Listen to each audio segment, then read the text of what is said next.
qu'est-ce qui nous pousse à vouloir, comme cela, s'octroyer, s'accorder, rechercher des privilèges?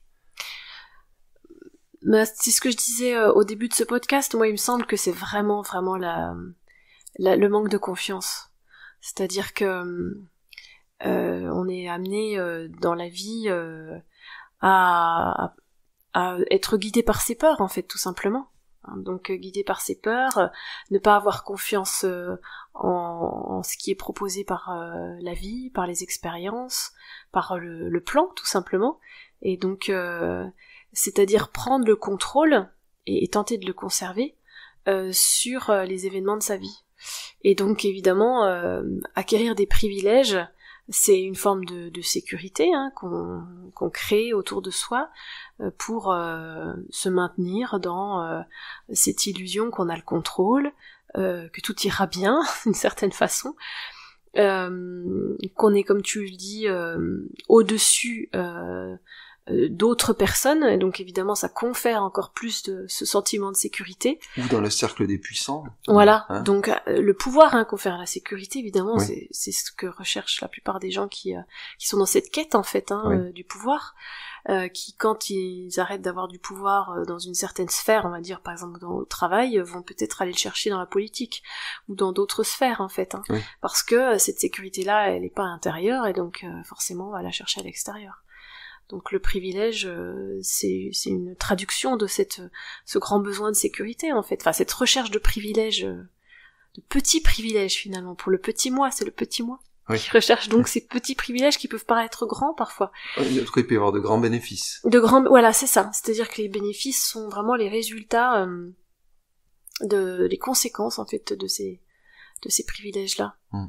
Et à l'inverse, ce privilège avec un P majuscule, comme on le désigne pour faire la différence, c'est vraiment ce qu'on reçoit qui apparaît évident quand véritablement on a fait silence, quand véritablement on a fait la paix avec ses peurs, quand on ressent cette sécurité intérieure qu'on s'octroie soi-même, quoi, et qui là peut s'épanouir et s'exprimer, en fait, dans toute sa grandeur, à travers nous, en fait. Oui, parce qu'on devient quelque part le vecteur, comme le faisceau, le rayon de cette source lumineuse qui est effectivement la vie, ni plus ni moins. Et lorsqu'on se met comme ça au service en tant qu'instrument finalement de ce divin, eh bien petit à petit, on fait croître, en fait, on fait s'expanser en nous ce privilège qui, comme je le rappelais, n'est pas là par hasard. Par hasard, n'est pas un don qui nous serait tombé dessus, ou que quelqu'un nous aurait légué, ou je ne sais quoi d'autre. C'est simplement quelque chose qu'on a patiemment, longuement cultivé en nous-mêmes dans cette vie, évidemment, mais qu'on hérite de l'ensemble de nos existences passées, et qu'on va comme ça activer, réactiver en nous-mêmes. Alors certains, ça va passer par l'art, d'autres ça va passer par le verbe, d'autres encore ça va passer par le sport. Enfin, il n'y a pas d'endroit, en fait, où la lumière, il y aurait pas un endroit plus noble où la lumière peut s'exprimer, peut s'expanser. C'est ça où je veux en venir. Et c'est, encore une fois, c'est pas parce qu'on est artiste, je sais pas, parce qu'on a une belle voix, parce qu'on est chanteur, qu'on est justement ce vecteur de ce privilège avec un grand P.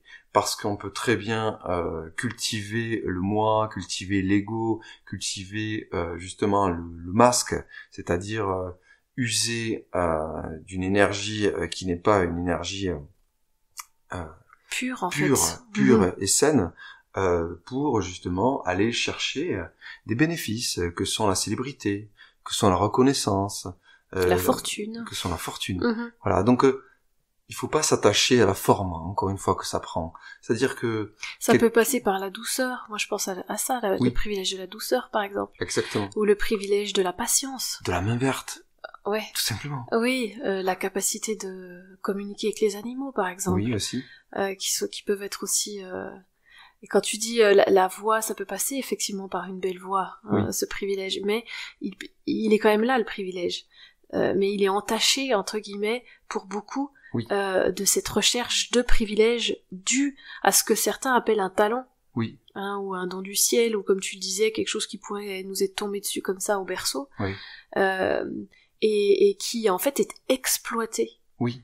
C'est vraiment ce terme-là, c'est dans une recherche de bénéfices, donc oui. on exploite le talent et on lui fait perdre en fait sa pureté. On le dénature. On le fait perdre sa pureté. Et c'est ce qu'on voit quand tu me parles parfois des musiciens qui ont acquis de la reconnaissance, de la célébrité, et qui, quand ils arrivent, en fait, qui débutent dans leur carrière, ont cette sorte de pureté en eux, oui. et qui petit à petit va être dénaturée, en fait, par la recherche de profit, par la recherche de célébrité, et dans laquelle ils se perdent, en fait, oui. véritablement, parce que ce privilège premier, qui est vraiment comme un diamant, un joyau, oui. en fait, qu'ils portent en eux, dans leur cœur, oui.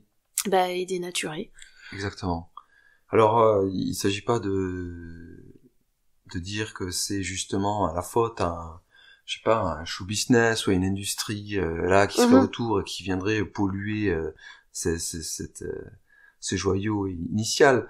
Il faut effectivement pouvoir reconnaître sa part de responsabilité à ce moment-là, c'est-à-dire que on n'a pas été en capacité de le préserver, premièrement, et puis deuxièmement, ça vient interroger notre intention sous-jacente qui était là, peut-être une recherche autre que celle simplement de partager son art, sa voix, si on est dans le cadre d'un chanteur ou d'une chanteuse.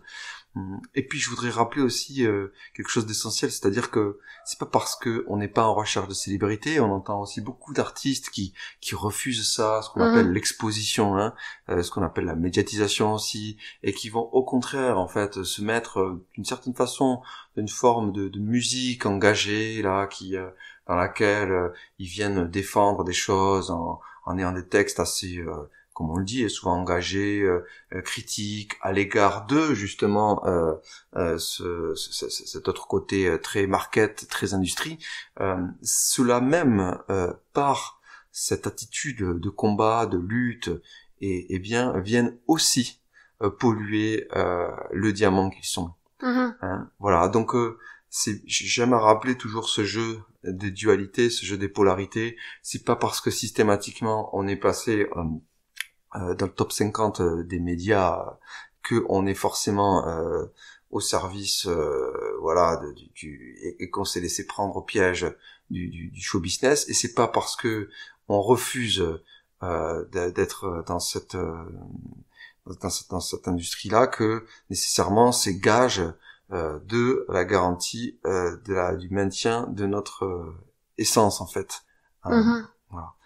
Beaucoup d'artistes qui sont justement méconnus ou peu connus et qui en font, comment dire, commerce d'une certaine manière, c'est-à-dire qui mettent ça en avant comme étant un gage de leur sincérité artistique, sont tout autant aigris intérieurement, tout autant frustrés, et c'est bon de le dire, de le rappeler. Voilà, il faut pas s'illusionner sur ce qui apparaît comme ça. Le discours.